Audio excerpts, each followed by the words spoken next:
I'm leery about discussing what I'm about to, but because it is part of the phenomenon that has appeared so much of late, I think it's necessary. Vastly divergent opinions on the return of old favorites. Transformers, Star Trek, Indiana Jones all spring immediately to mind.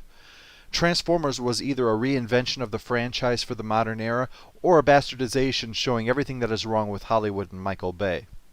Star Trek is either a much needed revitalization of the franchise that finally made a movie enjoyable to the mainstream, or a complete rape of all that Star Trek stands for aimed at the lowest common denominator. Indiana Jones shows that Lucas, Spielberg, and Ford don't have the talent to make such films anymore, or bravely and successfully led the series into new territory. This leads obviously into fairly polarized fan bases who have declared open warfare on each other and confuse anyone in the middle as being the enemy. For instance, in an environment when slamming Indy 4 was vogue, I publicly admitted last year to liking it overall, but I thought the fridge incident was pretty ridiculous. Immediately, people who loved the film decided their first order of business was to launch an assault on someone who was defending what they were defending solely because he wouldn't defend everything, no matter how moronic. And if you still haven't figured out why it's stupid, even though the fridge was lead-lined, put Indy in the fridge, push it off a skyscraper, and then try to figure out what happens next. Yes, alright, in the Indyverse the fridge would pass through several awnings and bounce off a flagpole into a truck full of pillows, but that didn't happen, did it? It just hit the fucking ground. For me, a sign of a film I liked is one that I want to watch a second time. By that I mean, without outside influence, I will just decide, I want to watch this, and do it. That's pretty obvious. But the thing is, it's not often that I want to watch it a third time. Not for a very, very long time, regardless of the circumstances. Twice was enough. I got to appreciate it a bit more, but after that it's just repetition.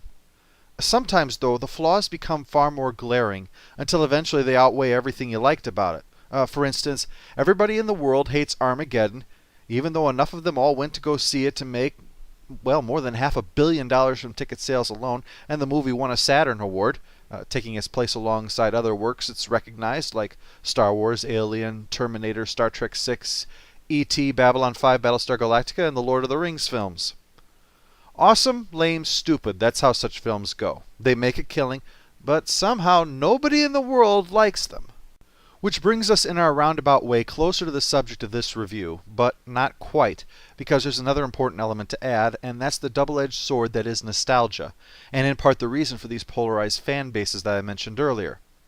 You hate it because it's not exactly the same as it used to be, versus you like it only because it's about X, even though it sucks, are often the attitudes to be thrown about, when in truth, nostalgia is heavily influencing opinions and pushing to extremes the likely truth. That often, the stuff is usually between a bit below average and a bit above average. Rarely is it very good or very bad. For those who love it when it's really in that range, it's often because that assertion is true, at least as the small seed it comes from. It resurrects associated feelings of enjoyment from the past and ties into something that is at the same time new, and so allows a way to give you both what you want, the warm familiar and the unexpected. For those who hate, it exists as sharp contrast to those old feelings, leading to the expressions that the film takes a big shit on the whole franchise, because that's exactly how it feels. Not only is it missing those qualities you loved, but their absence only serves to make everything else feel damaged. It adds injury to insult. You've not only made a movie I didn't like, but just by watching it, you've made it harder for me to like the ones that I used to. Now, don't think I'm attempting to psychoanalyze you for liking or not liking something. This isn't an attempt to explain why you feel what you feel. I've just been trying to come to terms with this common phenomenon of late and relate it to myself and my own experiences. For me, there's three types of nostalgia movies. First, movies that both have the old feeling and are genuinely, objectively good.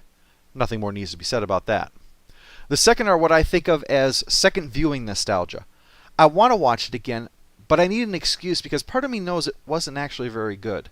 For instance, the Star Wars prequels that I have a relationship with that's comparable to a senile parent.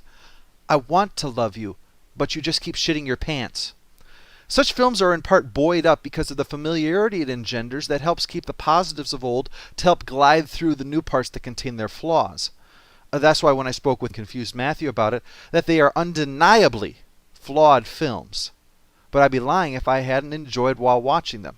They have second viewing nostalgia, and that's exactly what they got. 2 views. I saw them once in the theater and once on DVD, and other than that, the only time ever is if I was at someone else's house and they were on, or as part of the kind of work that I have to do. A second viewing is all that was needed because after that it usually shifts into the final category of nostalgia films, which is the eternal flame nostalgia. This is a movie that you know it has problems, but you were glad you watched it to see that it's back again, and well, then just put it aside. You probably won't ever watch it again, but at the same time, you're happy just knowing it's there, that you could go and watch it if you ever really wanted to. It's the film equivalent of knowing that there's always a bed and a hot meal at mom's house if you ever needed it, even though you know you never will. It's just good to know the flame hasn't completely gone out, so that you can hope that maybe it'll be back again, and as good as you can remember. Red Dwarf Back to Earth is eternal flame nostalgia. It's got tons of problems, no question, but it offers up that warm comfort food to us that we've been waiting for a decade with Red Dwarf to come back. One viewing is all that's required. After that, let's just wait and hope that maybe this is a sign we can get the true Red Dwarf we've been waiting for soon.